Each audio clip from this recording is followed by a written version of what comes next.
गोजोनथाव खौरां एपिएससि आनजादाव उथ्रिसार भकतपारानि ज्योतिष दैमारि बिटिआर हालाम अदालगुरि जिल्लानि भकतपारानि माझगाव गामिनि ज्योतिष दैमारिया मैया फोसावनाय एपिएससि आनजादाव उथ्रिसार जाना गामि ओनसोल आरो नखरनि गोजोनथाव फिथाइ लाबोबाय। बिथां ज्योतिष दैमारिया खौरांगिरिनो फोरमायनाय राव। आंनि मुङा ज्योतिष दैमारि। आङो उदालगुरि डिस्ट्रिक्ट नाम्बार 1 माझगाव भकतपारानि आङो थायो मंगलदैयाव थायो दरं डिस्ट्रिक्टआव। आङो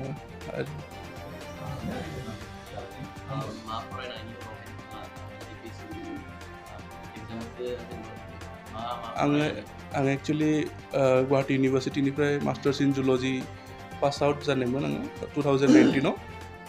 एन्ड देन आङो बिएडबो खालामबाय थादोंमोन आङो सिपाझार बिएड कलेजाव। सेकेन्ड इयार होबाय रिजाल्टनि कारनाव वेट खालामदों, खिन्थु बाय द टाइम एपिएससिआबो पेरेलेलि थांबाय थानाय आरो आदायाहाय जेनेबा जा मैयानि फोसावनाय माने खौरां माने एपिएससि आनजादाव क्लियार जाबाय। थ' आदायाहाय बे आनजादावहाय पास जानानै गावखौनो माबायदि माने गोजोननाय मोन्दों एसे मैया इभिनिं टाइमाव रिजाल्टखौ मोननाय आङो इभिनिं टाइमाव मोननायाव आं हेपि जानायमोन। आङो लोगो आङो आंनि आफाखौ बुंनाय इनफर्म खालामनाय जे आं मोनबाय ना। बिनि उनाव आं सिस्टारखौ बुंबाय आंनि आरो आंनि काजिन आदाबो दङमोन, बिखौबो बुंबाय आङो। And I fail really happy रिजाल्टखौ मोननानै आङो। ओमफ्राय नोंथाङा टेक्स डिपार्टमेन्टआव सेलेक्सन जाबाय। थ' बे डिपार्टमेन्टखौ लानानै नोंथाङा गोजोननाय दंना गैया, ना गुबुन बेलेग डिपार्टमेन्टआव थांनो? एक्चुअलि आङो एपिएससिखौ एग्जाम होनाय फर पाब्लिक सार्भिसनि कारनाव। So' it's a kind of public service, जिहेतु इन्सपेक्टर अफ टेक्सआबोथ' public service. So' I am really happy inspector of tax मोननायनि थाखाय।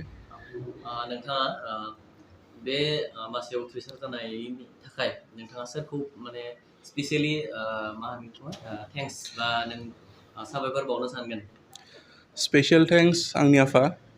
गारनि स्ट्रक जादों, थेवबाबो आंखौ सापर्ट खालामबाय थादों निजे आंनि स्टाडिसाव। आंनि बाय दङ उदालगुरियाव खालामो, खिन्थु उइकेन्डआव खदायाव फैयो। आंनि आदा दङ आरो आंनि गामिनि परियाल दङ। एनि टाइम सापर्ट दङ आंनि। बेफोरो माने मटिभेट खालामो आरो आं निजेनि माने पार्सनेल लाइफखौ माने हेल्प खालामो आरो आं जास्ट स्टाडि लाइफखौ आं मेनटेन खालामनांगौ, बाखि पार्सनेल लाइफ बिसोरो माने हेल्प खालामनो होयो आंखौ। फिउचाराव उन जोलैखौ माने फैबाय थानाय इयुन जेनेरेसना जुदि एपिएससि उथ्रिसार जानो गोनांब्ला माबायदि प्रिपारेसन जानांगोन आदानि एक्सपिरियेन्सनिफ्राय जों मिथिनो लुबैगोन। Actually preparation from easy to hard level थांनांगौ। फ्रम माने something which you like to do, easy subject which you prefer studying. Suppose anything, if you like geography, start with geography. If you like history, start with history. Anything which you like, which you feel easy for you. So I feel from easy to hard level is necessary to prepare for civil service. आङो English मिडियामाव फरायनो मंगलदै डन बस्क'निफ्राय स्कुलिं खालामनाय आरो आङो 12खौ आङो मंगलदै रनजित शर्मानिफ्राय खालामनाय आरो degree BSc इन जुल'जि मंगलदै कलेजनिफ्राय खालामनाय आङो। बिनि उनाव आङो मास्टार्स इन जुल'जि खालामबाय गुवाहाटी इउनिभार्सिटिनिफ्राय। गोबाङा सानो जे माने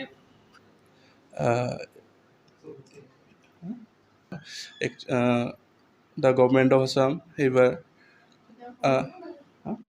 आं भाबियो एबार बहुत क्लिन प्रसेस, ट्रेन्सपारेन्सि दङमोन प्रसेसफोराव, क्लिन प्रसेस आरो एबार इउपिएससि स्टाइलाव फर्मेटाव एग्जामखौ फाथिनाय।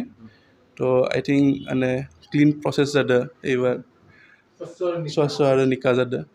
अके मेसेज युथनि कारनाव होनो माइगोन आङो जे सार्भ for the निडि and work for the people of our country, our state, and for everyone in the world, for everybody in the world.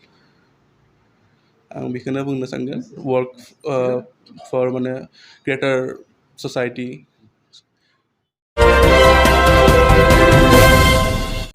फै जों दानिया नायनि गामि आरो न'खरनि बिथांमोना जतिश दैमारिनि APSC आनजाद उथ्रिसार जानायाव गोजोननायजों खौरांगिरिनि सिगाङाव मा फोरमायदों। News desk report news 24 Bodoland.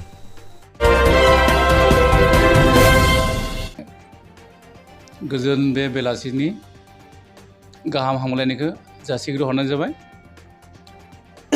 दा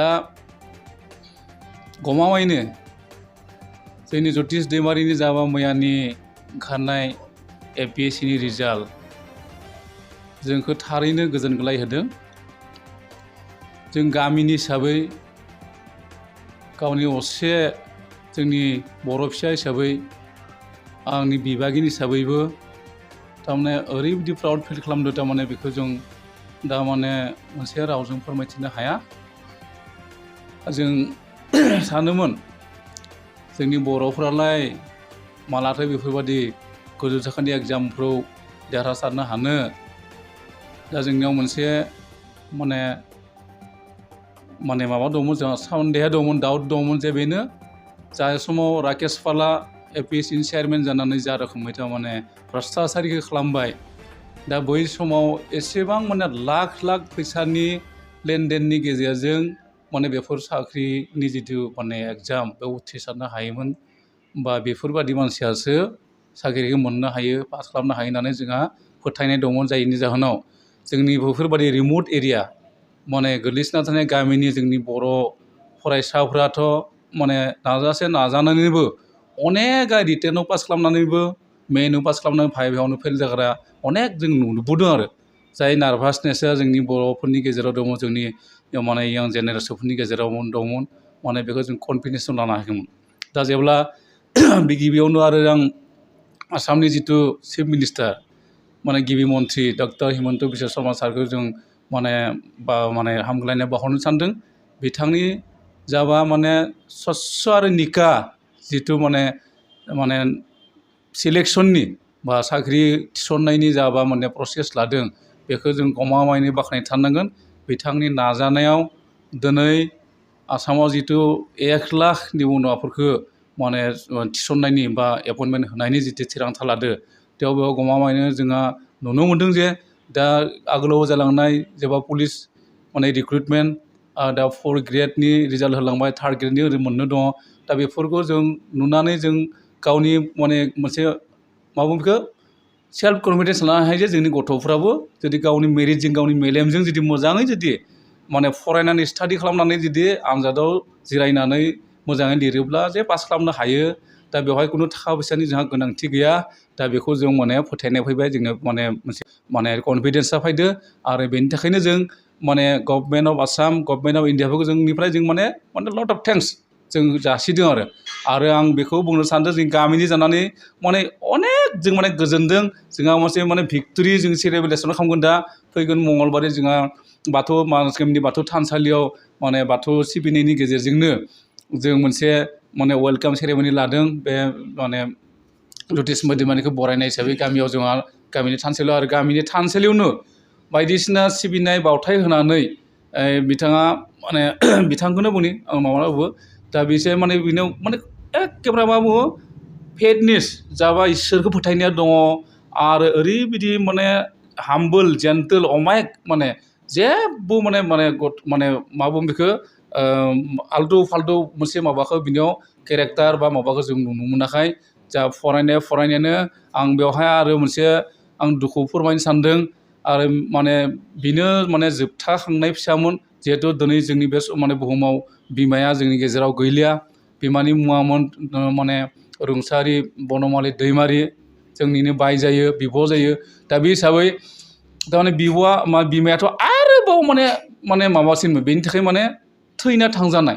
आरो बिथाङानो बुंदोंमोन, दहाय फंबाया बुंदों आंनि फिसाज्लाखौ सानसेबाबो सासे अफिसार खालामनासो आं माने माबागोन आरो गारगोन आरो फिसाजो खालामथारगोन माने अफिसार बेबादिमोन आरो। दा खिन्थु ओरैनो जोंनि बायनि बा बिमानि एकदम 1 नम्बर थांखियानो जाबाय बेखौ मेडिकेल साइन्स फरायनायनि मोनसे हप दंमोन, सिमां दंमोन आरो मोनसे हास्थायनाय दंमोन। जुदिअब्लाबो बेखौ जायाखै, अब्लाबो जोंहा बे ससियेल सार्भिसआनो माने जोंनि थाखाय माने जों बेखौसो जों बेसे माने माबा खालामो, प्रिफार खालामो आरो लाइक खालामो जे जोङो समाजाव थानानै समाजनि मानसिफोरखौ मा रोखोमै जौगाखांहोनांगोन हो आथिखालाव जे इसेबां दं बेफोरबायदि माने एखेबारे माने मा बुङो बेखौ थोंजोङै जेबो मोनसे माने खेंस्ला लामाजों थाङि मानसि जोंनो गोनांथि जाना फैदों दा बेखायनो अबयसे बेखौ जों बुंनो नांगोन दा खायसेया ओरैबायदि सानगोन दा जेनेबा बिबागिना बा ज्योतिषा इंलिस मिडियामनिफ्राय माने बिलंस टु इंलिस मिडियाम ना दा इंलिस मिडियाम बर' मिडियामनिबो खोथा गैया खायसे खायसे बर' मिडियामनिफ्रायबो जोंहा मोननो हादों दा बेखायनो दा आं बुङो जे माने गावनियाव जुदि सेल्फ माने डिटारमिनेसन सेल्फ जुदि कनफिडेन्स थायोबा जेसांखि माने माबा गोजौ माने गिदिर एग्जामानो जाया मानो बेनिफ्राय उथ्रिसारनो हायो जोंथ' सानबावदो UPSC आवबो IAS टपारफोरावबो जों थांथों दा आरो जोंनिया एबसु दुलाराय बर' फरायसा खौसे आफादा जिहेतु दं क'क्राझाराव दा मोनसे कचिं सेन्टार मोनसे खुलिदों माने माने गायसनदों देग्लायनिफ्राय आरम्भ जादों माने टपार गथ'फोरखौ लानानै